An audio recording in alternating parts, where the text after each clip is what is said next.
প্ৰথমে মই অসম টাইমৰ যি সংবাদদাতা তেখেতক মই ধন্যবাদ জনাইছোঁ মমতা হুছেইন ডাঙৰীয়াক যে আমাৰ মাজত আহি উপস্থিত হৈছে। বৰিয়াতৰ নৱজ্যোতি সংঘৰ তৰফৰ পৰা ধন্যবাদ জনাইছোঁ। বৰিয়াতৰ নৱজ্যোতি সংঘৰ সৌজন্য 27তম বাৰ্ষিক ৰঙালী বিহু সন্মিলন আমি আয়োজন কৰিছোঁ আজি প্ৰথম দিন। আজি প্ৰথম দিনৰ প্ৰথম অনুষ্ঠান আছিল সংঘৰ পতাকা উত্তোলন, দ্বিতীয় কাৰ্যসূচী আছিল ৰঙালী বিহু সন্মিলনৰ পতাকা উত্তোলন, এনেদৰে খেল ধেমালি। এতিয়া সন্ধিয়াৰ কাৰ্যসূচী বন্তি প্ৰজ্বলন, ইয়াৰ লগে লগে একক বিহু নৃত্য প্ৰতিযোগিতা আমি আৰম্ভ কৰিবলৈ লৈছোঁ। ইতিমধ্যে উদ্বোধন হৈ গ'ল। গতিকে আজি 27তম বৰ্ষত আমি ভৰি দিছোঁ। বৰিয়াতৰ যি ইতিহাস, এই ইতিহাস কোনেও হয়তো বহুতেই জানে যে জাতীয়তাবাদী ইতিহাস।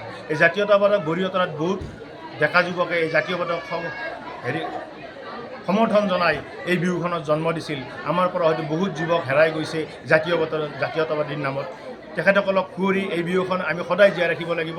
কাৰণ বৰিয়াতৰ এই জাতীয়তাবাদ, যি অসমীয়াৰ যি প্ৰাণ, এই বহাগ বিহু, এই বহাগ বিহুক তেওঁলোকেও ভাল পাইছে আৰু আমিও ভাল পাব লাগিব। আমাৰ ইয়াৰ পিছত কনিষ্ঠসকলেও নিশ্চয় এনেদৰেই এই বিহুখন আগবঢ়াই লৈ যাব। আৰু আশা ৰাখিছোঁ সমূহ ৰাইজে আমাৰ যি ৰঙালী বিহু সন্মিলন বা নৱজ্যোতি সংঘৰ যি অনুষ্ঠান, এই অনুষ্ঠানক সঁহাৰি জনাব। আৰু অহাকালি আমাৰ দ্বিতীয় দিনৰ আমাৰ সন্ধিয়াৰ 8 বজাত সাংস্কৃতিক সন্ধিয়া আছে। অনুষ্ঠানত বিশেষ আকৰ্ষণ থাকিব আমাৰ কুমাৰ ধীৰাজ আৰু পল্লৱী মালাকৰ। আমি ৰাইজৰ সহায় সহযোগিতা আৰু উপস্থিত শ্ৰদ্ধাৰে কামনা কৰিছোঁ। ধন্যবাদ। আমি ধন্যবাদ জ্ঞাপন কৰিছোঁ। আমি আমাৰ প্ৰথম দিনৰ আজি বাৰ্ষিকৰ প্ৰগ্ৰেম হ'লে অত্যন্ত আমাৰ প্ৰগ্ৰেমখন ধুনীয়া হৈ গৈছে। ঘৰত আনন্দ আৰু সম্পৰ্কৰ চমক বজাই ৰাখিবলৈ জৰুৰী হৈছে সকলো আনন্দময় মুহূৰ্তত মৰমৰ উপহাৰ দিয়াটো। সেইবাবে মধুশ্ৰী জুৱেলাৰ্ছে আনিছে সকলো ৰঙীন ক্ষণৰ বাবে বিশেষ গহনা।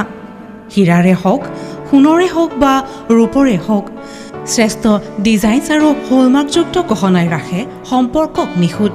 তেনেহ'লে আজিয়ে আনক আনন্দ মধুশ্ৰী জুৱেলাৰ্ছৰ সৈতে।